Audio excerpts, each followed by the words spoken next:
Hello guys, my name is Matthew, and in today's video I'm going to show you how you can duplicate the page in your Canva project.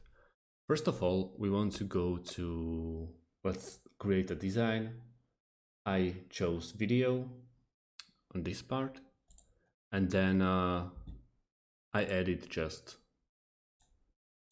two, let's delete this one.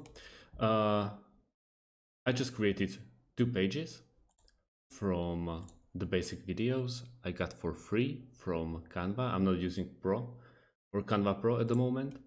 And how we want to duplicate the page. If you like this one, for example, this video, and you want to make 2 pages in the same video, you can upload it again or find it in the free section, or you can just go and press a right click and duplicate.